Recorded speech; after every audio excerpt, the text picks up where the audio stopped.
नमो विष्णुपदाय कृष्णपृष्ठाय भूतले श्रीमते भक्तिवेदान्ता स्वामिनिति नामिने। नमस्ते सारस्वती देवे गौरवाणी प्रचारिणे निर्विशेष शून्यवादी पश्चात् देशतारिणे। हरे कृष्ण। तो ये मास्टर नाम की दामोदर मास, कार्तिक मास, ऊर्जाव्रत, नियम मास, अनेक नाम আছে। তো এই মাসে আমরা যখন কোনো ভক্তিমূলক সেবা করি সেটা হাজার গুণ বেশি ফল হয়। অন্যান্য মাসে এক মালা জপ করলে যে ফল হয়, এই মাসে এক মালা জপ করলে হাজার গুণ বেশি ফল হয়। আর এই মাসে পাপ করলেও হাজার গুণ বেশি ফল হয়। বোঝা গেল? এই মাসে আপনি যদি পুণ্য করেন, ভক্তি করেন, তাতে হাজার গুণ বেশি ফল হবে, আর পাপ করলেও হাজার গুণ বেশি ফল হবে। সবাই মোবাইলটাকে সাইলেন্ট করে নিন। এখন রাষ্ট্রপতিও যদি কল করে ধরবেন না, ঠিক আছে? কারণ আমরা জগৎ রাষ্ট্রপতির কথা শুনব। তো এখন এই এক মাস ধরে আমরা শুধু একটা জিনিসই আলোচনা করছিলাম, সেটা হচ্ছে দামোদর লীলা। মা যশোদার সঙ্গে কৃষ্ণের যে লীলা হয়েছে, এটা নিয়ে আমার 10-15টা ভিডিও বেরিয়ে গেছে। তো এই জন্য আজকে আমি ভাবছি যে দামোদর লীলাটা সংক্ষেপে বলবো, আর আমরা কৃষ্ণের অন্য কোনো লীলা শ্রবণ করি এবং দামোদর লীলাটা সংক্ষেপে শ্রবণ করি। ঠিক আছে? সবাই একমত? ঠিক আছে?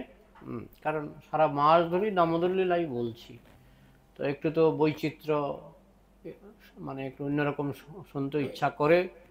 তো আমরা ভাবছি আজকে ভগবান শ্রীকৃষ্ণের অনেক লীলা আছে। রুক্মিণী হরণ লীলা, তারপরে দ্বারকা লীলা। আমি একটা দ্বারকা লীলা বলি।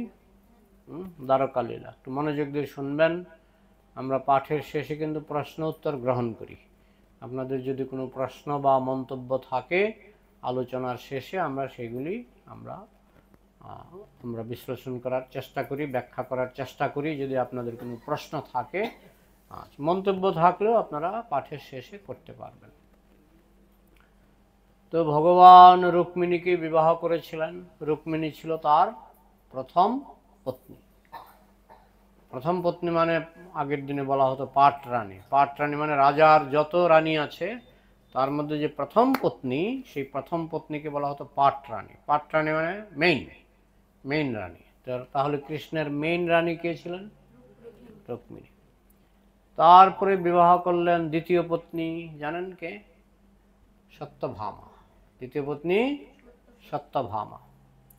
তো সত্যভামার সঙ্গে রুক্মিণীর একটু মানে রেশারেশি চলতো। এটা স্বাভাবিক।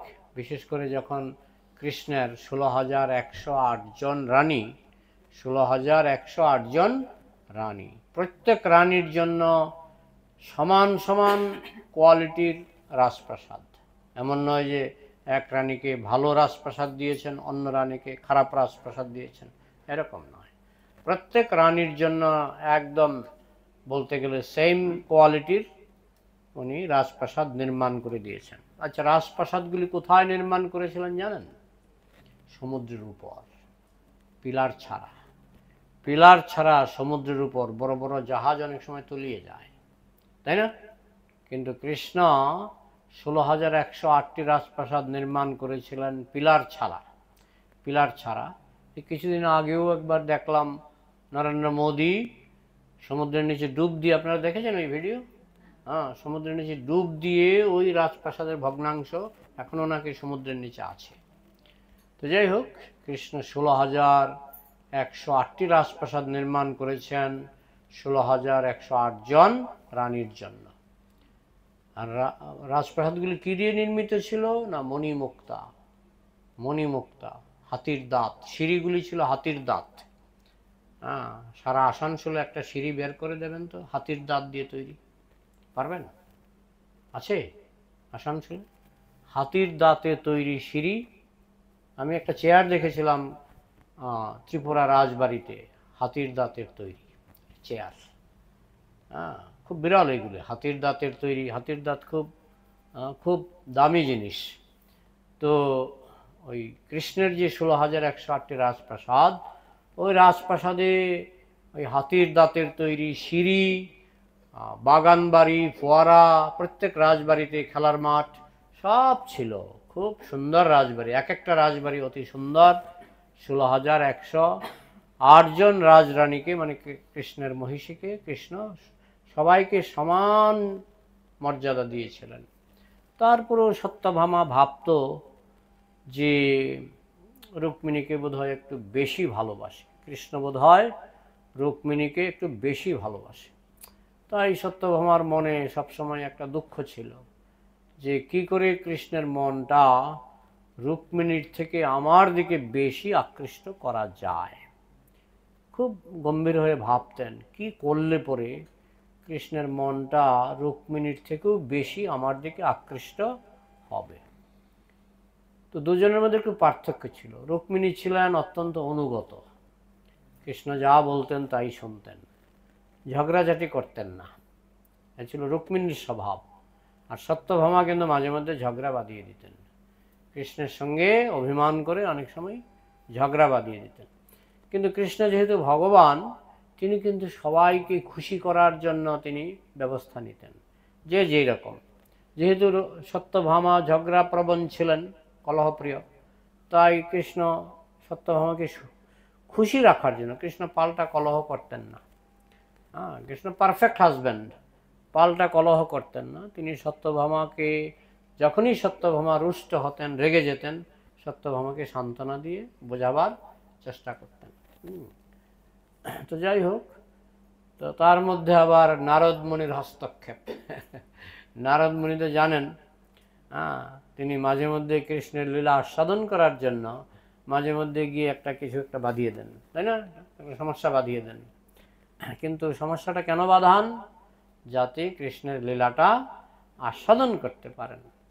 তো একদিন নারদমুনি তিনি দ্বারকায় গেলেন, গিয়ে প্রথমে প্রবেশ করলেন রুক্মিণীর ঘরে। কৃষ্ণ তো প্রত্যেক ঘরে আছেন, জানেন তো, 16,108টি রাজপ্রাসাদ, প্রত্যেক ঘরে কিন্তু কৃষ্ণ। মানুষ পারবে? মানুষ অনেক সময় সমালোচনা করে কৃষ্ণ এত বিয়ে কেন করলেন। আরে তুমি দুটো বিয়ে করে দুটো স্ত্রীর সঙ্গে থাকো, দেখি পারবে কিনা। পারবে কোনো মানুষ? পারবে না। কৃষ্ণ 16,108 জন বিবাহ করেছেন, প্রত্যেক স্ত্রীর সঙ্গে একজন করে কৃষ্ণ। এই হচ্ছে কৃষ্ণ। তো নারদ মুনি প্রথমে প্রবেশ করলেন কোথায়? রুক্মিণীর ঘরে। গিয়ে দেখছেন কৃষ্ণ গল্প করছেন রুক্মিণীর সঙ্গে, এবং কৃষ্ণের হাতে একটা পারিজাত ফুল। এই পারিজাত ফুলটা পৃথিবীতে জন্মায় না। এটা কোথায় জন্মায় জানেন? পারিজাত ফুল স্বর্গে, স্বর্গের ফুল। এবং যেখানেই পারিজাত ফুল থাকে তার কমপক্ষে 10 মাইল রেডিয়াসে, 10 মাইল এরিয়াতে চারিদিকে ওই পারিজাত ফুলের সুগন্ধ ছড়িয়ে পড়বে, এবং 10 মাইল জুড়ে এই ভ্রমর ঘুরে বেড়ায় কোথা থেকে গন্ধ আসছে। তো কৃষ্ণ স্বর্গের থেকে একটা পারিজাত ফুল নিয়ে এসেছিলেন, এটা তার হাতে ছিল, এবং সেখানে গিয়ে নারদ মুনি উপস্থিত। তো নারদ মুনির সামনেই কৃষ্ণ পারিজাত ফুলটা রুক্মিণীকে দিলেন। তো নারদ মুনি তো একটু মজা করবেন, তো নারদ মুনি চট করে রুক্মিণীর ঘর থেকে, দেবী প্রণাম, আমি একটু ঘুরে আসি, দ্বারকার রাজবাড়িগুলি একটু দেখে আসি, বলে কার ঘরে ঢুকলেন জানেন? সত্যভামার ঘরে। তো লীলার জন্য সেই সময় কৃষ্ণ কিছুক্ষণের জন্য অ্যাবসেন্ট ছিলেন, কিছুক্ষণের জন্য অনুপস্থিত ছিলেন সত্যভামার ঘরে, যাতে নারদ মুনির লীলাটা পুষ্ট হয়। তখন নারদ মুনি গিয়ে বললেন, কিছু গন্ধ পাচ্ছেন মাতা? হ্যাঁ, এত সুন্দর ফুলের গন্ধ আগে কখনো পাইনি, কোথা থেকে গন্ধ আসছে? আরে এটা তো পারিজাত ফুলের গন্ধ। তো সত্যভামা জানতেন পারিজাত ফুল কোথায় ফোটে? স্বর্গে। বলে এখানে তো পৃথিবীতে পারিজাত ফুল। বলে না না, ওই কৃষ্ণ স্বর্গে গিয়েছিলেন, কৃষ্ণ স্বর্গ থেকে একটা পারিজাত ফুল নিয়ে এসেছেন। ও, তো আমি কি পারিজাত ফুলটা পেতে পারি? তো কি করে পাবেন? এটা তো অলরেডি কাকে দিয়েছে? রুক্মিণীকে। এই কথা শুনে তো সত্যভামা একেবারে মানে মনে মনে তেলে বেগুনে জমে উঠেছে, জ্বলে উঠেছে। তখন নারদ মুনিকে জিজ্ঞাসা করলেন, আপনি তো একজন মুনি, আপনি তো মন্ত্রতন্ত্র অনেক জানেন, এমন কিছু কি জানেন যে কৃষ্ণ শুধু মানে এমন একটা যজ্ঞ করবেন, এমন একটা মন্ত্র করবেন যে কৃষ্ণ শুধু আমার বশীভূত থাকবে, কৃষ্ণ যেন রুক্মিণীর ঘরে বেশি না যায়, সবসময় যেন আমার কাছে থাকে?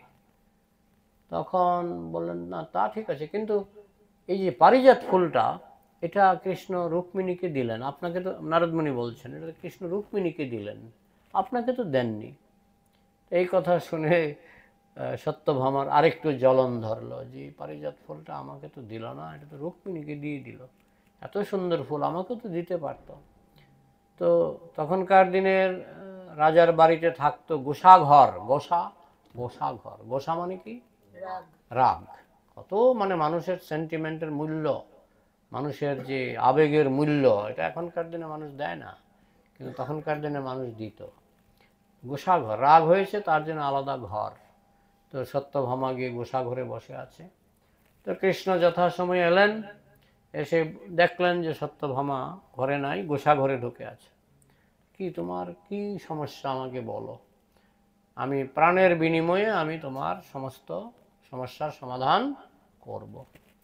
তখন সত্যভামা বললেন, আচ্ছা তুমি যে স্বর্গ থেকে একটা পারিজাত ফুল নিয়ে এসেছো, সেই ফুলের গন্ধ কিন্তু আমার ঘরে বসে আমি পেয়েছি, ফুলটা কোথায়? ফুলটা তো আমি রুক্মিণীকে দিয়ে দিয়েছি। তুমি একবারও আমার কথা ভাবলে না, তুমি ফুলটা রুক্মিণীকে দিয়েছো, ফুলটা তো আমাকেও দিতে পারতে, এত সুন্দর একটা ফুল, স্বর্গের ফুল, এটা তো আমাকেও দিতে পারতে। ঠিক আছে, আমার যেহেতু ভুল হয়ে গেছে, আমি সেই ভুলের প্রায়শ্চিত্ত করব। আমি তোমাকে রুক্মিণীকে দিয়েছি আমি একটা ফুল, তোমাকে দেব আমি ফুল গাছ, যে গাছে প্রতিদিন ফুল ধরবে। কোথা থেকে? এটা তো স্বর্গ ছাড়া পাওয়া যায় না, আমি এখন স্বর্গে যাচ্ছি। তখন সঙ্গে সঙ্গে সত্যভামা বায়না ধরলেন, আমাকেও স্বর্গে নিয়ে যাও। তুমি যখন ফুল গাছ আনতে স্বর্গে যাচ্ছ, আমাকেও স্বর্গে নিয়ে যাও। তখন কৃষ্ণ বললেন, ঠিক আছে, আমি গরুর পাখিকে ডাকি। তখন কৃষ্ণ গরুর পাখিকে ডাকলেন, গরুর পাখি এলো। গরুর পাখি কিন্তু এরোপ্লেনের থেকেও বড়, এরোপ্লেনের থেকেও বড়। তো সেই গরুর পাখির উপরে সব ব্যবস্থা আছে, মানে বসার ব্যবস্থা সব, একেবারে সোনার ঘর বানানো আছে। তো সেখানে গিয়ে কৃষ্ণ বসলেন এবং এই গরুর পাখির পিঠে সত্যভামা উঠলেন, সত্যভামা উঠলেন। তখন কৃষ্ণ তো চালিয়ে দিলেন গরুর পাখি, গরুর পাখিকে আদেশ করলেন, চলো স্বর্গে যাব। তখন গরুর পাখি উঠতে উঠতে উঠতে উঠতে কিছুক্ষণ পরে নরকাসুরের রাজবাড়ির উপর দিয়ে গরুর পাখি যাচ্ছে। তখন কৃষ্ণ বললেন, সত্যভামা আমাকে একটু নামতে হবে। কেন নামতে হবে? কারণ এই যে নরকাসুর, এই নরকাসুর বিভিন্ন গ্রহ নক্ষত্র থেকে রাজকন্যাদের চুরি করতেন, হরণ করতেন। তার একটা প্রতিজ্ঞা ছিল যে তিনি 20,000 রাজকন্যাকে একদিনে বিবাহ করবেন, 20,000 রাজকন্যাকে একদিনে বিবাহ করবেন। তো তিনি বিভিন্ন রাজ্যে যেতেন, গিয়ে সুন্দরী সুন্দরী রাজকন্যাদের হরণ করে নিয়ে আসতেন, এনে জেলখানায় আটকে রাখতেন। জেলখানায় তাদের খাবার দাবার সবই দিতেন, জেলখানায় আটকে রাখতেন। এবং তার একটা ইচ্ছা যে যখন এই 16, এখন হয়েছে কত হাজার? 16,000, 16,000 যখন 20,000 হবে তখন আমি বিবাহ করব।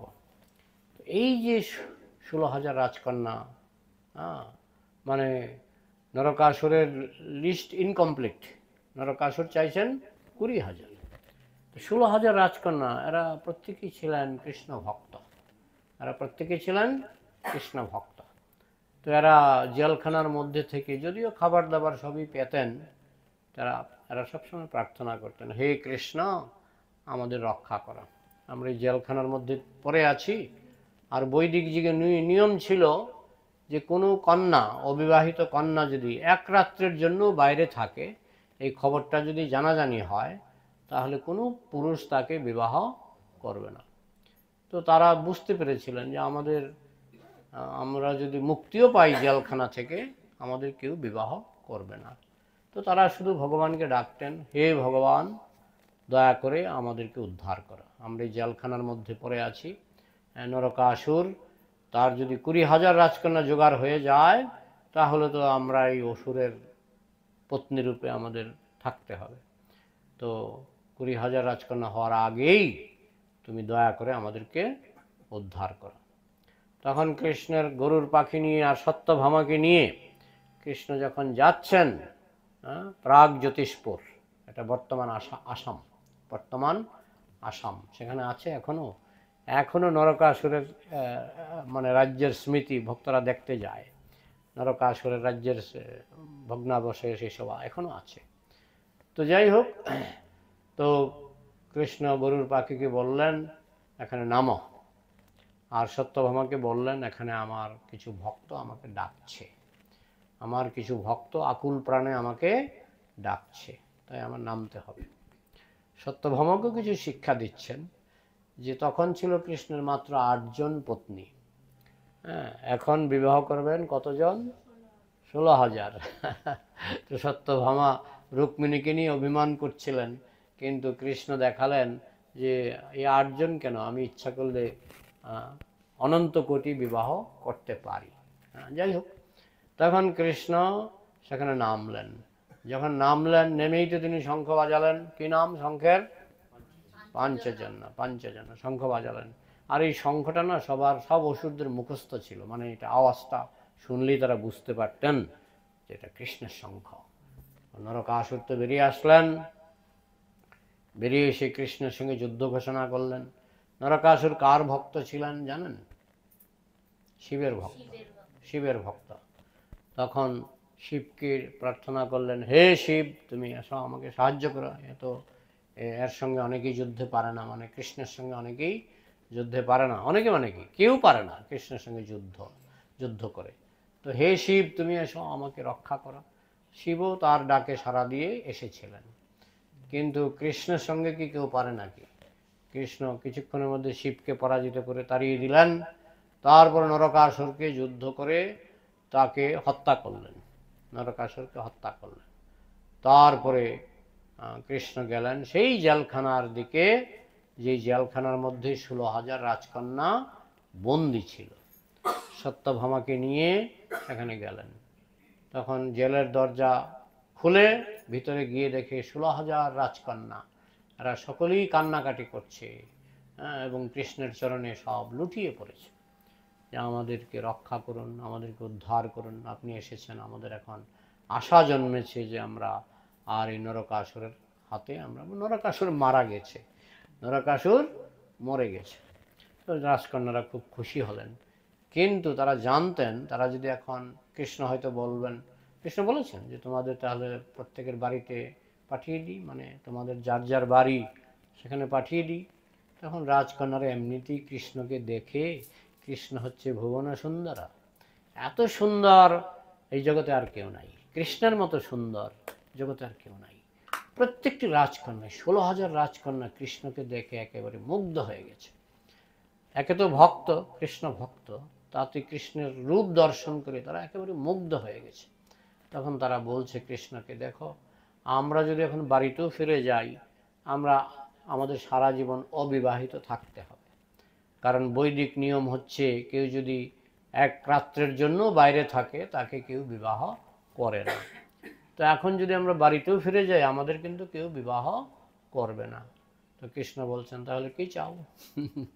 তখন তারা বলছে আমরা আপনাকে বিবাহ করতে চাই।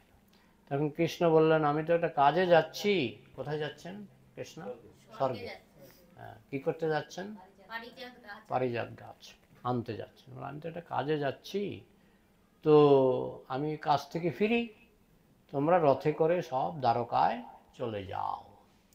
কৃষ্ণ রথে করে সবাইকে দ্বারকায় পাঠিয়ে দিলেন, মানে বিয়ে করার আগেই দ্বারকায় পাঠিয়ে দিলেন, তোমরা দ্বারকায় গিয়ে অপেক্ষা করো, আমি স্বর্গ থেকে ফিরে এসে একসঙ্গে বিবাহ যজ্ঞ হবে, একসঙ্গে তোমাদেরকে বিবাহ করব।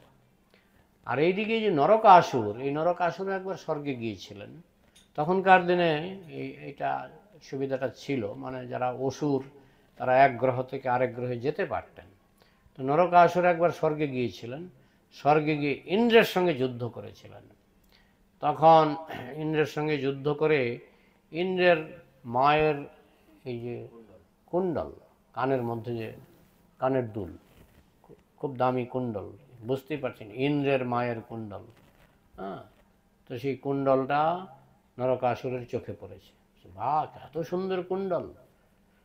তখন নরকাসুর এই কুণ্ডলটা হরণ করেছিলেন, মানে কুণ্ডলটা বলছে আমাকে দিয়ে দাও, আর উনি ভয়ে ভয়ে খুলে নরকাসুরকে দিয়ে দিয়েছিলেন। নরকাসুরকে ইন্দ্র বাধা দিতে পারেননি, কারণ ইন্দ্রের থেকে নরকাসুরের থেকে মানে ইন্দ্রের থেকেও নরকাসুরের শক্তি বেশি ছিল। তো যার ফলে ইন্দ্র নরকাসুরের কাছে পরাজিত হয়েছিলেন, এবং নরকাসুর তার পছন্দ মতো জিনিস স্বর্গ থেকে বেছে বেছে নিয়ে গেছিলেন, তার মধ্যে ছিল এই কুণ্ডল। তো নরকাসুরকে হত্যা করার পর ইন্দ্র ভাবলেন যে কুণ্ডলটা, কৃষ্ণ তো সবই জানেন, কৃষ্ণ সবই জানেন, কৃষ্ণ জানেন যে এখানে একটা কুণ্ডল আছে, যে কুণ্ডলটা নরকাসুর ইন্দ্রের মার কাছ থেকে নিয়েছে। তো এখন যদি আমি কুণ্ডলটা, আমি তো যাচ্ছি স্বর্গে, এখন যদি কুণ্ডলটা আমি ইন্দ্রকে গিফট করি, উপহার দিই, ইন্দ্র খুব খুশি হবে। এই চিন্তা করে তিনি নরকাসুরের মৃত্যুর পর তিনি কুণ্ডলটা খুঁজে বের করলেন, এবং কুণ্ডলটা নিয়ে সত্যভামাকে নিয়ে তার গরুরের চরে তিনি কোথায় রওনা হলেন? স্বর্গে। স্বর্গে নেমে কৃষ্ণ যখন শঙ্খ বাজালেন, ইন্দ্র বেরিয়ে আসলেন, ও আসুন আসুন আসুন। হ্যাঁ, মানে কৃষ্ণ যে ভগবান তখনও অতটা বুঝতে পারেননি ইন্দ্র। যাই হোক, মানে বুঝতে পারলেও মায়ার প্রভাবে অনেক সময় আমরা আছি না, আমরা বুঝি, অনেকেই বুঝি কৃষ্ণ ভগবান, কিন্তু মায়ার প্রভাবে অনেক সময় পাত্তা দেই না। তো ইন্দ্রের অবস্থাটা এরকম। ইন্দ্র তো বুঝতেই পারছেন বিষয়ী লোক, ইন্দ্রের সব কিছুই হচ্ছে আমোদ প্রমোদ, ফুর্তি। হ্যাঁ, ইন্দ্র মানি দেবরাজ ইন্দ্র, তার ফুর্তির অভাব নাই। হ্যাঁ, নানান রকমের ফুর্তির আয়োজন। তো যারা বেশি ভোগবিলাসে থাকে না, ভোগৈশ্বর্য প্রসক্তানাং তয়া পরিত চেতসাম ব্যবসায়াত্মিকা বুদ্ধি সমাধৌন বিধিয়তে, যাদের ভোগবিলাসের সুবিধা বেশি তাদের কৃষ্ণের প্রতি মতিগতি কম হয়। যাদের ভোগবিলাসের সুবিধা বেশি তাদের কৃষ্ণের প্রতি মতিগতি কম হয়। তো যার জন্য ইন্দ্রের মতিগতি, হ্যাঁ জানে কৃষ্ণ, শুনেছি ভগবান, হ্যাঁ একবার শিক্ষাও পেয়েছে। কখন বলুন তো ইন্দ্র শিক্ষা পেয়েছে? হ্যাঁ, গিরিরাজের সময় ইন্দ্র শিক্ষা পেয়েছে যে কৃষ্ণ ভগবান। কিন্তু তারপরেও মায়া এমন জিনিস, মায়া হচ্ছে কচুরি পানার মতো। কচুরি পানা এখানে আছে আসানসোলে? পুকুর আছে কি? পুকুর, হ্যাঁ সরি, দুর্গাপুর। দেখবেন কচুরি পানা আপনি সরিয়ে দিলেন, আবার একটু পরে আস্তে আস্তে ভরে যায়। তো মায়াটা হচ্ছে এরকম। তো ইন্দ্র তিনি একবার জানতেন, একবার বুঝতে পেরেছিলেন যে কৃষ্ণ ভগবান, কিন্তু যেহেতু ভোগবিলাসে মত্ত মাঝে মধ্যে ভুলেও যেতেন, মানে পাত্তা দিতেন না মাঝে মধ্যে। তো কৃষ্ণ যখন গেলেন, কৃষ্ণকে প্রথমে সম্মান করলেন। তো কৃষ্ণ দেখলেন আমি যদি এখন কুণ্ডলটা তাকে উপহার দিই তাহলে সে একটা কৃতজ্ঞতা বোধ করবে। তখন আমি যদি তার কাছে বলি আমাকে একটা পারিজাত গাছ দাও, যদিও সবই কৃষ্ণের, পারিজাত গাছগুলি কার? কৃষ্ণের। কৃষ্ণ দুনিয়ার মালিক, জগতের মালিক।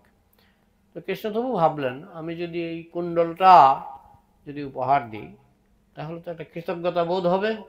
তখন আমি যদি বলি আমাকে একটা পারিজাত গাছ দাও, নন্দনকাননে অসংখ্য পারিজাত গাছ, একটা গাছ তুলে তিনি দিতেই পারেন। তখন কৃষ্ণ বললেন, হে ইন্দ্র, তোমার যে মায়ের কুণ্ডল যেটা নরকাসুর হরণ করেছিল, আমি নরকাসুরকে হত্যা করে আমি সেই কুণ্ডল নিয়ে এসেছি। তো ইন্দ্র তো শুনে খুব খুশি, বাবা অসংখ্য ধন্যবাদ, অসংখ্য ধন্যবাদ। তখন কৃষ্ণ ইন্দ্রকে কুণ্ডলটা দিলেন, আর সেই কুণ্ডল পেয়ে ইন্দ্রের মা অত্যন্ত আনন্দিত হলেন, বা আমি কোনোদিন আশা করিনি যে কুণ্ডল আমি ফেরত পাবো। যাই হোক, আমি খুবই কৃষ্ণকে অসংখ্য ধন্যবাদ। তারপরে কৃষ্ণ ইন্দ্রকে বললেন আমি একটু নন্দনকাননে যাচ্ছি, সেখানে একটু ঘুরে দেখি, তারপরে যদি কিছু পছন্দ হয় আমি সেখান থেকে নেব। কৃষ্ণ বললেন। তো ইন্দ্র তখনই মনের মধ্যে কি বলে, নেব? আমার বাগান থেকে জিনিস নেবে? আরে তোমাকে যে কুণ্ডল দিয়েছে একটু আগে, ভুলে গেছ? হ্যাঁ, এটাই হলো বিষয়ীর বৈশিষ্ট্য। বিষয়ী কৃষ্ণকে অনেক সময় মানে, কিন্তু অনেক সময় মানে কৃষ্ণের অবদান ভুলে যায়, কৃষ্ণের অবদান ভুলে যায়। কৃষ্ণ যে তাকে একটা কত বড় উপকার করেছে, তাকে যে একেবারে নরকাসুরকে মেরে যে কুণ্ডল উদ্ধার করা ইন্দ্রের পক্ষে অসম্ভব ছিল, সেই কাজটা কৃষ্ণ করে দিয়েছে, সে কথা তিনি ভুলেই গেলেন। যাই হোক, তারপরে কৃষ্ণ তো নন্দনকাননে ঢুকলেন, সেখানে দেখে খুব সুন্দর সুন্দর পারিজাত গাছ, একটা একটা গাছ টেনে তুলে ফেললেন। আবার ওই নন্দনকাননে কিন্তু অনেক দারোয়ান আছে, এই দারোয়ানগুলি কৃষ্ণের সঙ্গে যুদ্ধ করতে শুরু করলেন। এদের কাজই হচ্ছে বাগানটাকে, নন্দনকাননটাকে রক্ষা করা। এরা কৃষ্ণের সঙ্গে যুদ্ধ শুরু করে দিলেন। কৃষ্ণ তো 2 মিনিটও লাগেনি এদেরকে পরাজিত করলেন। তখন এরা বুঝতে পারলেন যে এই যে নীল রঙের লোকটা, এই নীল রঙের লোকটা তো সাংঘাতিক দেখছি, এর সঙ্গে আমরা যুদ্ধ করে পারবো না। তখন তারা দৌড়ে গিয়ে ইন্দ্রকে খবর দিলেন যে তোমার বাগানে একটা নীল রঙের লোক ঢুকেছে। হ্যাঁ, এ তো দেখছি একটা পারিজাত গাছ তুলে ফেলেছে, আমরা বাধা দিয়েছি, এত আমাদেরকে যুদ্ধে হারিয়ে ফেলেছে, তোমরা যুদ্ধে পরাজিত হয়ে গেল, ছি ছি ছি। তখন ইন্দ্র নিজে আসলেন, আমি তোমাদের সঙ্গে যুদ্ধ করবো, চলো। তখন দেখুন, ইন্দ্র একটু আগে কি পেয়েছিল? কুণ্ডল। সেই উপকারের কথা ভুলে গেছেন, বলতে পারতেন তুমি আমার কত উপকার করেছো, তুমি একটা নাও পারিজাত গাছ, কি আছে, আমার তো অনেক আছে। বলেন, এই আমার অনুমতি ছাড়া তুমি পৃথিবী থেকে এসে তুমি এই পারিজাত গাছ নিয়ে যাচ্ছ, অসম্ভব, এটা আমি হতে দেব না। তখন কৃষ্ণের সঙ্গে যুদ্ধ শুরু হলো কার? ইন্দ্রের। যুদ্ধে বুঝতেই পারছেন সর্বশক্তিমান কৃষ্ণ মুহূর্তের মধ্যে দেবরাজকে পরাজিত করলেন, করে পারিজাত গাছটা গরুর পাখির পিঠে বসিয়ে সত্যভামাকে নিয়ে, মানে সত্যভামা 2-3টা যুদ্ধ দেখে ফেলেছে, কৃষ্ণের সঙ্গে স্বর্গে ঘুরতে গেছিল, কিন্তু ঘুরতে গিয়ে 2-3খানা যুদ্ধ দেখে ফেলেছে। তো যাই হোক, তারপরে সত্যভামা মনে মনে খুব খুশি যে আমার জন্য, রুক্মিণীর জন্য দিয়েছিল একটা ফুল, আমার জন্য একটা গাছ। তখন সেই গাছ নিয়ে আবার উঠতে উঠতে উঠতে উঠতে গরুর পাখি এসে কোথায় নামলো? দ্বারকায়। দ্বারকায়, হ্যাঁ। তো দ্বারকায় যখন নামলেন, এদিকে অপেক্ষা করে আছে 16,000 রাজকন্যা। তো দ্বারকাতে খুব ঘটা ঘরে একটা বিয়ে হলো, এক বিয়েতে 16,000 রাজকন্যাকে কৃষ্ণ বিবাহ করলেন। রাজকন্যারা ভাবছিলেন যে একজন কৃষ্ণকে আমরা বিবাহ করলাম, কারণ তবু তারা খুশি ছিল যে আমরা একজন কৃষ্ণকে বিবাহ করলাম, কিন্তু কৃষ্ণ এত সুপুরুষ ছিলেন যে প্রত্যেকটি রাজকন্যা খুশি ছিল। কিন্তু পরে দেখলেন আরো খুশির খবর, যে প্রত্যেক রাজকন্যার জন্য আলাদা আলাদা রাজপ্রাসাদ, এবং প্রত্যেক রাজপ্রাসাদে আলাদা আলাদা কৃষ্ণ। যাই হোক, তারা আরো খুশি হলেন। আচ্ছা, এইদিকে ওই যে পারিজাত গাছ আনা হলো, কৃষ্ণ জিজ্ঞাসা করলেন সত্যভামাকে কোথায় লাগাবো। রুক্মিণীর রাজপ্রাসাদ আর সত্যভামার রাজপ্রাসাদ ছিল পাশাপাশি পাশাপাশি। তখন কৃষ্ণ জিজ্ঞাসা করলেন গাছটা কোথায় লাগাবো? কোথায় লাগাবে মানে আমার বাগানে লাগাবে, আমার রাজপ্রাসাদে যে বাগান আছে সেই বাগানে লাগাবে। ঠিক আছে, লোক ডেকে কৃষ্ণ ব্যবস্থা করলেন পারিজাত গাছ সত্যভামার বাগানে। সেই খবর রুক্মিণী পেয়েছেন, কিন্তু রুক্মিণী, আমি আগেই বলেছি, রুক্মিণী ছিলেন একটু বিনীত, নম্র, ভদ্র। রুক্মিণী একটা প্রতিবাদও করেনি, একটা কথাও বলেনি। হ্যাঁ, রুক্মিণী মেনে নিয়েছে, ঠিক আছে লাগাও, কোনো অসুবিধা নেই, আমার কোনো আপত্তি নেই। তো কৃষ্ণ তো এই জন্যই রুক্মিণীকে বেশি ভালোবাসতেন, কারণ রুক্মিণী ছিল একটু বেশি সারেন্ডার, বেশি সাবমিসিভ। হ্যাঁ, এই জন্য কৃষ্ণ রুক্মিণীকে বেশি ভালোবাসতেন, এটাই ছিল আসল ঘটনা।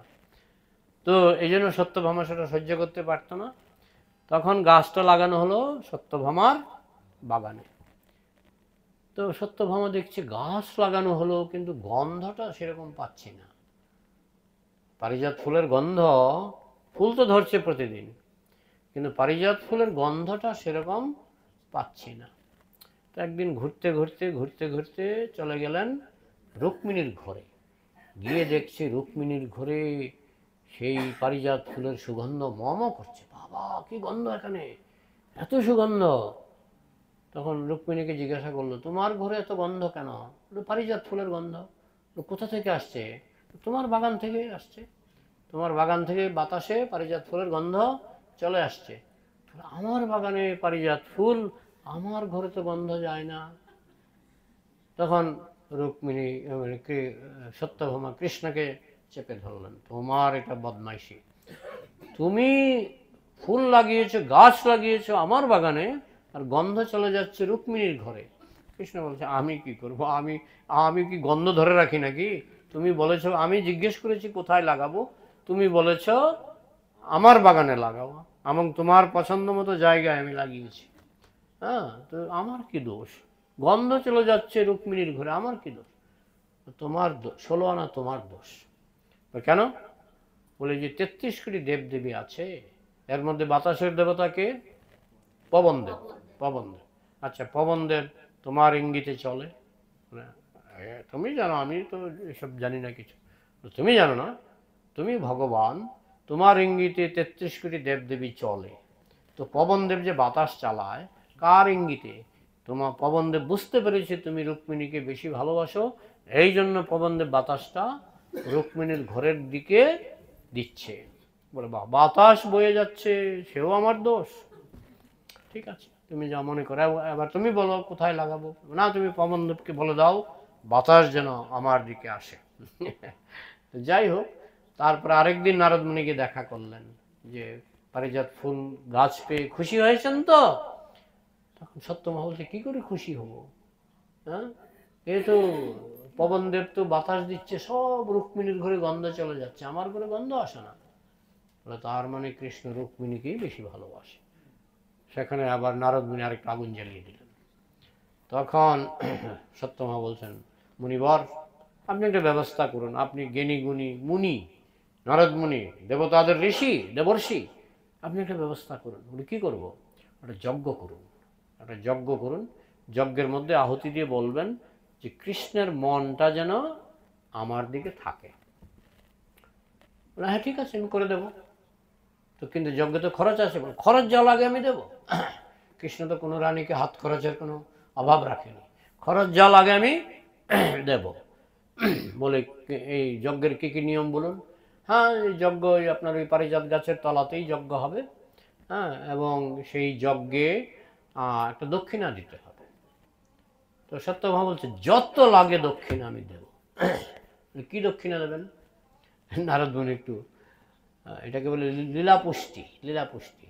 হ্যাঁ, কি দক্ষিণা দেবেন? আপনি যা চাইবেন তাই দেব। তখন নারদ মুনি বললেন, যজ্ঞ অবশ্যই সফল হবে, যজ্ঞ অবশ্যই সফল হবে, কিন্তু একটা কন্ডিশন, আমি যা চাইবো তাই দেবেন। হ্যাঁ, বলে আর কি কি জিনিস আপনি চাইবেন?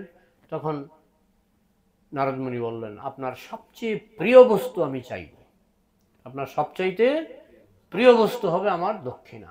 ঠিক আছে, আমি আমার সবচেয়ে প্রিয় বস্তু আপনাকে দিয়ে দেবো, কিন্তু আমি যেন যজ্ঞের ফলে কৃষ্ণের মনটা পেতে পারি। তো যজ্ঞ হলো, ঘটা করে যজ্ঞ হলো কৃষ্ণকে না জানিয়ে। যজ্ঞ হচ্ছে কৃষ্ণকে না জানিয়ে। যজ্ঞে তো নারদ মুনি অনেক মন্ত্রতন্ত্র বললেন। এবার কোনো চিন্তা নেই মাতা সত্যভামা, আর কোনো চিন্তা নেই, কৃষ্ণ একেবারে আপনার করতলগত, কৃষ্ণ আপনার করতলগত। বলো ঠিক আছে, তো যজ্ঞ তো এখনো অসম্পূর্ণ, কি করতে হবে? দক্ষিণা দিতে হবে। বলে অবশ্যই, বলুন কি লাগবে আপনার, সোনা গয়না মণি মুক্তা কি লাগবে বলুন। বলে আমি তো বলেছি আপনার সবচেয়ে প্রিয় বস্তু আমাকে দিতে হবে। আমার সবচেয়ে প্রিয় বস্তু? সত্যভামা ভাবতে লাগলেন, দেখলেন মণিমুক্তাগুলি আমার প্রিয় নয়। আচ্ছা বলুন তো সত্যভামার সবচেয়ে প্রিয় কি? কৃষ্ণ। সত্য, যার জন্য যজ্ঞ, যার জন্য যজ্ঞ। তখন নারদ মুনি বলুন, বলুন আপনার প্রিয় বস্তু কি? যে আমার আসলে মুনিবর, আমার এই সংসারে কোনো কিছুই প্রিয় নয়, শুধু কৃষ্ণ ছাড়া আর কোনো কিছুই আমার প্রিয় নয়। এই তো পেয়ে গেলাম। নারদ মুনি বলছে, তাহলে কৃষ্ণকে দক্ষিণা দিন। তখন সত্যভামা কাঁদতে শুরু করলেন। আরে যার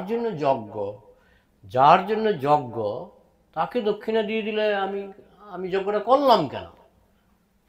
সেটা আপনার ব্যাপার, আপনি ভুল করেছেন, আপনি বলেছেন আপনার সবচেয়ে প্রিয় বস্তু, তো আমি তো জানতাম না কৃষ্ণ আপনার সবচেয়ে প্রিয় বস্তু। আসলে নারদ মুনি সবই জানেন, সবই বুঝেন। আমি তো জানতাম না কৃষ্ণ আপনার সবচেয়ে প্রিয় বস্তু, তো আপনি কেন বললেন প্রিয় বস্তু দেবেন? আপনি বলতেই পারতেন যজ্ঞের শুরুতে যে আপনি যা চাইবেন সোনা গয়না আমি দেব, কিন্তু আমি তো সোনা গয়না আমার প্রিয় নয়, আমারও তো প্রিয় কৃষ্ণ। সত্যভামা কাঁদতে শুরু করলেন, আর সেই সময় কৃষ্ণ সেখানে উপস্থিত হলেন। কৃষ্ণ গিয়ে দেখছে সত্যভামা কান্না করছে, আর দেখছে যজ্ঞের ধোঁয়া উঠছে, যজ্ঞ কুণ্ড দেখা যাচ্ছে। বলে কি এইসব যজ্ঞ টজ্ঞ করেছে, আমি তো কিছু জানি না। তখন সত্যভামা কেবল কান্না করছে আর কান্না করছে। আস্তে আস্তে খবর ছড়িয়ে পড়লো, রুক্মিণী এগিয়ে এলেন, 16,108 জন এগিয়ে এলেন, 16,108 জন রানী এগিয়ে এলেন। এগিয়ে এসে দেখছে সত্যভামা শুধু কান্না করছে। তা নারদ মুনি তো গম্ভীর হয়ে বসে আছে, কারণ ওনার ইচ্ছা হলো কৃষ্ণকে নিয়ে যাবেন। হ্যাঁ, দক্ষিণা পেয়ে গেছে আবার কি। তখন রুক্মিণী জিজ্ঞেস করছে, সত্যভামা তুমি কাঁদছো কেন? আমি একটা ভুল করে ফেলেছি। তো খুঁচিয়ে খুঁচিয়ে প্রথমে বলতে চাইছিল না যে কৃষ্ণ তোমাকে খুব ভালোবাসে, তো আমি নারদ মুনিকে বলেছিলাম একটা যজ্ঞ করতে, যাতে কৃষ্ণ তোমাকে যেমন ভালোবাসে আমাকে যেন সেরকম ভালোবাসে। কিন্তু একটা ভুল হয়ে গেছে, আমি নারদ মুনিকে বলেছিলাম যে আমার সবচেয়ে প্রিয় বস্তু দেব নারদ মুনির দক্ষিণা। তো এখন নারদ মুনি তো কৃষ্ণকে চেয়ে বসেছে, এটা তো আমি আগে আন্দাজ করিনি, আমি তো ভাবতেও পারিনি তিনি কৃষ্ণকে নিয়ে নেবেন, এই জন্য আমি কান্না করছি। তখন কৃষ্ণ বলছেন কথার দাম রাখতে হবে। কৃষ্ণ মানে জিনিসটাকে আরেকটু পুক্ত করছেন, কথার দাম রাখতে হবে, তাই না? হ্যাঁ, রামচন্দ্র বাবার কথার দাম রাখার জন্য কি 14 বছর বনবাসে ছিলেন, কথার দাম রাখতে হবে। এখন সত্যভামা যদি ভুল করেও বলে থাকে যে তার প্রিয় বস্তু তিনি দেবেন, আর আমি যদি হই তার প্রিয় বস্তু, এটা স্বীকার করছেন, সত্যভামা সেটা স্বীকার করছে, তাহলে কথার দামটা রাখতে হবে। এই কথা শুনে নারদ মুনি আরো খুশি হলেন। তখন নারদ মুনি তখন কৃষ্ণের হাত ধরে, দক্ষিণা পেয়ে গেছেন, হাত ধরে কৃষ্ণকে নিয়ে চলে যাচ্ছেন। আর শুধু কি সত্যভামার কান্না, 16,108 জন রানী কাঁদতে শুরু করলেন। দ্বারকার প্রাণধন কৃষ্ণকে নিয়ে চলে যাচ্ছে। তখন কৃষ্ণ ওই 16,000 ঘরে যে 16,000 কৃষ্ণ সব তখন এক কৃষ্ণের মধ্যে মানে প্রবেশ করিয়ে নিয়েছেন। কৃষ্ণ সব পারে, প্রকাশ বিস্তার করতে পারে, আবার সংকুচন করতে পারে। যেমন কম্পিউটারেই আমরা ম্যাক্সিমাইজ মিনিমাইজ, 100 পাতার একটা বই আমরা যখন ম্যাক্সিমাইজ করি 100 পাতা আপনাকে দেখিয়ে দেবে, আবার যখন মিনিমাইজ করি একটা বিন্দুর মধ্যে বইটা থেকে যাবে। এটা সাধারণ কম্পিউটারে যদি এটা হয়, আর যিনি সর্বশক্তিমান তিনি নিজেকে ম্যাক্সিমাইজ করতে পারেন, মিনিমাইজ করতে পারেন। তিনি যখন বিশ্বরূপ দেখান তিনি নিজেকে ম্যাক্সিমাইজ করেন, আর তিনি যখন আত্মার মধ্যে প্রবেশ করেন তিনি তখন যেমন যশোদা মার কুলে বসে আছেন, এটা মিনিমাইজড, কৃষ্ণের মিনিমাইজড ফর্ম, বুঝেছেন? কৃষ্ণ নিজেকে বিস্তারও করতে পারেন, সংকুচিতও করতে পারেন, এই জন্যই তিনি সর্বশক্তিমান। তো যাই হোক, কৃষ্ণ তো নারদ মুনির সঙ্গে হাঁটা শুরু করলেন। তখন 16,108 জন রানী হাউমাউ করে অঝরে কান্না শুরু করলেন। নারদ মুনি একটু একটু ডাইনে বাঁয়ে তাকাচ্ছেন, দেখছি শুধু কান্না কান্না আর কান্না, এমন কান্না যারা সুইসাইড করবে। তখন নারদ মুনি সত্যি একটু ঘাবড়ে গেলেন, এতগুলি রানী যদি সুইসাইড করে ফেলে তো দায়টা পড়বে আমার। তখন নারদ মুনি কৃষ্ণকে বললেন, দেখো এরকম কান্না করছে, আমার তো সহ্য হচ্ছে না। বললেন না না, তুমি আমাকে নিয়ে চলো, কথার দাম রাখতে হবে। নারদ মুনি বলছে আমি পারবো না, এতগুলি রানী কান্না করছে, এরা যদি সুইসাইড করে দায় তো পড়বে আমার। তখন আপনি তাহলে কি করতে চান? তখন আচ্ছা, আপনার সমান বস্তু যদি আমাকে দেয়, আপনার সমান বস্তু যদি আমাকে দেয় তাহলে হবে। তো রানীদেরকে ডাকলেন, আপনারা আসুন, আচ্ছা কি করব বলুন। কথা হয়েছিল সত্যভামার সবচেয়ে প্রিয় বস্তু আমি নেব, আমি কথা অনুসারে নিচ্ছি কৃষ্ণকে। তো এখন আপনাদের কান্না দেখে কিন্তু আমার ভালো লাগছে না। তো আমি সিদ্ধান্ত করলাম যে কৃষ্ণের সমান বস্তু যদি আমাকে দেন তাহলে আমি সন্তুষ্ট হব। তাহলে আমি আর কৃষ্ণকে নিয়ে যাব না, কিন্তু কৃষ্ণের সমান বস্তু আমাকে দিতে হবে। কি করে সমান বস্তু বুঝবো কি করে? বলে কিছুই না, আপনার দাড়িপাল্লা আছে না, দ্বারকায় বড় দাড়িপাল্লা আছে, দাড়িপাল্লার একদিকে কৃষ্ণকে বসান, আরেকদিকে সমান বস্তু। তখন কৃষ্ণ বলেন ঠিক আছে, নারদমুনি যদি তাতে সন্তুষ্ট হয় আমি তাই করব। তখন কৃষ্ণ গিয়ে একটা পাল্লায় বসে পড়লেন, আরেকটা পাল্লায় রানীরা তাদের হাত থেকে অলংকার, কান থেকে অলংকার, সোনার অলংকার, মণিমুক্তার অলংকার খুলে খুলে পাল্লায় রাখতে লাগলেন। 16,000 রাজরানী, 16,000 রাজরানী তাদের সব অলংকার দিয়ে দিলেন। অলংকার তাদের প্রিয় নয়, তাদের প্রিয়কে কৃষ্ণ। ওই দাড়িপাল্লার মধ্যে সব অলংকার দিয়ে দাঁড়িয়ে রইলেন, কিন্তু দেখতে পাচ্ছে যে অলংকারগুলি উপরে আর কৃষ্ণ নিচে। তার মানে কি সমান হলো? সমান হয়নি। তখন নারদমুনি বলছেন সমান তো হলো না, আপনারা কৃষ্ণের সমান যদি কিছু দিতে পারেন তাহলে আমি কৃষ্ণকে রেখে আমি সমান বস্তু নিয়ে চলে যাব, কিন্তু আপনি যা দিচ্ছেন সমান তো হলো না। তখন সবাইকে আদেশ করা হলো, যাও ঘরে যাও, প্রত্যেকের ঘরে যা অলংকার আছে, সোনা গয়না যা আছে, মণিমুক্তা যা আছে নিয়ে আসা। তো প্রত্যেক রানী আবার ঘর থেকে নিয়ে আসলেন, ঘর থেকে নিয়ে এসে আবার দাড়িপাল্লায় দিলেন, কিন্তু কৃষ্ণ নিচে আর অলংকারগুলি উপরে। তখন রুক্মিণী চিন্তা করছেন, রুক্মিণী যে কেন প্রিয় বারবার প্রমাণ হচ্ছে। রুক্মিণী চিন্তা করছেন এইভাবে সোনা গয়না দিয়ে কৃষ্ণকে সমান করা যাবে না। তখন রুক্মিণী একটা তুলসী বাগান থেকে একটা তুলসী নিয়ে আসলেন বড় দেখে, সেই তুলসীর মধ্যে লিখলেন কৃষ্ণ। লিখে রুক্মিণী বললেন সোনা গয়না সব নামাও, সোনা গয়না সব নামাও। তখন তুলসী পাতাটা পাল্লায় রাখলেন, কেমন সঙ্গে সঙ্গে সমান হয়ে গেল। যেই নাম সেই কৃষ্ণ ভজনিষ্ঠা করি, নামেরও সহিত আছেন আপনি শ্রীহরি। শোনো শোনো শোনো ভাই নাম সংকীর্তন, যে নাম শ্রবণে হয় পাপ বিমোচন। হরে কৃষ্ণ কৃষ্ণ কৃষ্ণ হরে হরে, হরে রাম রাম রাম হরে হরে। তো শেষ পর্যন্ত কার জয় হলো? সত্যভামার জয় হলো না রুক্মিণীর জয় হলো? রুক্মিণীর জয় হলো। রুক্মিণী তিনি বুদ্ধি করে তুলসী পাতায় কৃষ্ণ নাম লিখে দিলেন, কারণ রুক্মিণী জানতেন যেই নাম সেই কৃষ্ণ। তো সত্যভামাও খুশি হলেন, 16,108 জন রাজরানী সকলেই খুশি হলেন এবং তারা সকলেই কৃষ্ণকে ফেরত পেলেন। তো এই একটা লীলা। তো এখানে আমরা দেখতে পাচ্ছি যে আমাদের সনাতন ধর্মের ভগবান একটা কারণে প্রসিদ্ধ, যে ভক্তদের কিছু আলোচ্য বিষয় যাতে থাকে।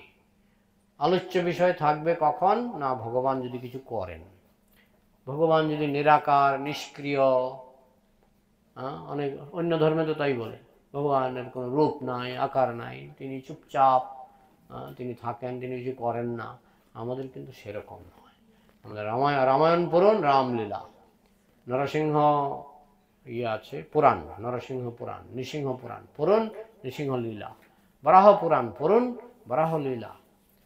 আর আমরা যেটা পড়ছি ভাগবত থেকে, এটা হচ্ছে কৃষ্ণ লীলা। তো আমাদের এত লীলা আছে, যারা বলে ভগবানের কোনো রূপ নাই, কোনো কাজ নাই, তারা কিন্তু ওই বেশিক্ষণ আলোচনা করতে পারে না। আর আমাদের যদি বলা হয় যে আলোচনা করুন, আমরা মাসের পর মাস, রামায়ণ মাসের পর মাস, মহাভারত মাসের পর মাস, আমাদের আলোচনার বিষয়ের অভাব নাই। কারণ আমাদের ভগবান হচ্ছে বৈচিত্র্যময়, রূপময়, অনন্ত রূপম।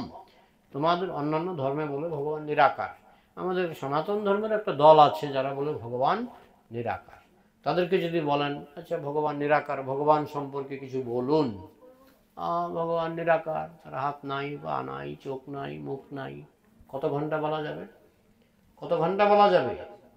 5 মিনিট বলার পরে তার হাত নাই, চোখ নাই, মুখ নাই, নাক নাই, কাজ নাই, কর্ম নাই, হ্যাঁ, নেগেটিভ, নেতি নেতি নেতি নেতি বেশিক্ষণ চলবে না। কিন্তু আমাদের বৈষ্ণব ধর্মে, সনাতন ধর্মে ভগবান হচ্ছে ইতি ইতি ইতি। ভগবান এরকম, মা যশোদার সঙ্গে তার কীরকম লীলা হয়েছে, হ্যাঁ, ভগবানকে তিনি প্রেম দিয়ে বেঁধে ফেলেছেন। দুর্যোধন তাকে লোহার শিকল দিয়ে বাঁধতে পারেনি, জানেন তো। যখন দুর্যোধন গিয়েছিলেন ওই 5খানা গ্রাম দিলেই হয়ে যাবে, হ্যাঁ, তখন দুর্যোধন বলেছিলেন লোহার শিকল দিয়ে বন্দি করো। তার হাতে অনেক সৈন্য সামন্ত, সবাই গিয়ে বাঁধতে পারলেন না কৃষ্ণকে, কিন্তু মা যশোদা গরুর দড়ি দিয়ে কৃষ্ণকে বাঁধতে পেরেছিলেন। যদিও একটু প্রথম দিকে একটু সমস্যা হয়েছিল, 2 আঙ্গুল কম হচ্ছিল, কিন্তু 2 আঙ্গুল মানে 1 আঙ্গুল হচ্ছে ভক্তের চেষ্টা, আর 2য় আঙ্গুল হচ্ছে কৃষ্ণের কৃপা। ভক্তের চেষ্টা যদি 100% কমপ্লিট হয় এবং কৃষ্ণের কৃপা যদি কমপ্লিট হয়, তাহলে কৃষ্ণকে প্রেম দিয়ে বাঁধা যায়। প্রেম থাকলে দড়ি দিয়েও বাঁধা যায়, আর প্রেম না থাকলে লোহার শিকল দিয়েও, সৈন্য সামন্তের সাহায্য নিয়েও বাঁধা যায় না। তো এই হচ্ছে দামোদর মাসে দামোদর লীলা, যেটা দীপাবলির দিন হয়েছিল। এটা এত সুন্দর লীলা যে ভগবানকে ভক্তি দিয়ে বেঁধে ফেলা যায়। ভক্তের কাছে সর্বশক্তিমান অতি দুর্বল, এটা হচ্ছে কৃষ্ণের সবচেয়ে বড় মহিমা, সবচেয়ে বড় যশ। এত বড় যশ, অন্যান্য যশ, নৃসিংহ লীলা তিনি নরসিংহ রূপে তিনি হিরণ্যকশিপুকে বধ করেছেন একদিন, নৃসিংহ চতুর্দশী উৎসব একদিন, বরাহলীলা বরাহ দ্বাদশী একদিন, রামনবমী একদিন। এই লীলাটা 1 মাস উদযাপন করে ভক্তরা, কারণ এই লীলাটা হচ্ছে কৃষ্ণের সর্বোচ্চ লীলা। এর উপর আর লীলা হয় না। কি না, তিনি ভক্তের কাছে দুর্বল, ভক্তি দিয়ে যে কেউ তাকে জয় করতে পারে। এই সনাতন শাস্ত্রের সিদ্ধান্তটা এই মাসে দীপাবলির দিন কৃষ্ণ স্থাপন করেছিলেন। তাই ভক্তরা এই মাসটাকে এত গুরুত্ব দেয় যে 1 মাস ধরে তারা ভগবানকে প্রদীপ দেখায়। আর ভগবানও বলেছেন এই মাসে যা কিছু করবেন 1000 গুণ বেশি ফল হবে, বিশেষ করে যদি প্রদীপ দেখানো হয়। এখন নমামি সরাংশ কীর্তন হবে, তো সেই কীর্তনের পরে যখন জয় রাধা দামোদর রাধা, শিল প্রভুপাদের প্রাণধন হে, জয়দেবের প্রাণধন হে, ওই যখন দুয়ারি শুরু হবে তখন আপনারা প্রদীপ দেখাবেন। তো এখন এই গান লেখা আছে এখানে, শুধু একটা ছাপা ভুল আছে। হ্যাঁ, গানটা আপনারা শুনে শুনে শুরু করেন। আমি তাহলে এখানে রাখছি। কারো কিছু প্রশ্ন আছে? কারো কিছু প্রশ্ন বা মন্তব্য আছে? যে আলোচনা হলো তার উপরে কারো কিছু প্রশ্ন বা মন্তব্য আছে কি? বলুন।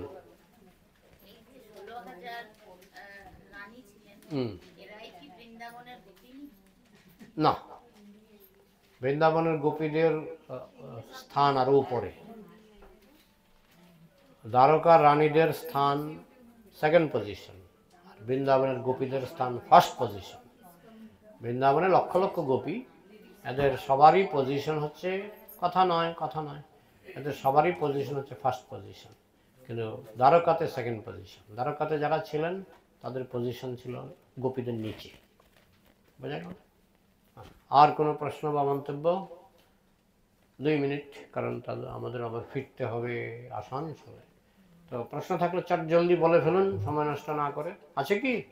তাহলে রাখছি। জয় শিল প্রভুপাদ কি, সমবেত বৈষ্ণব ভক্তবৃন্দ কি, দুর্গাপুরবাসী বৈষ্ণব বৈষ্ণবী ভক্তবৃন্দ কি, নিতাই গৌর প্রেমানন্দে।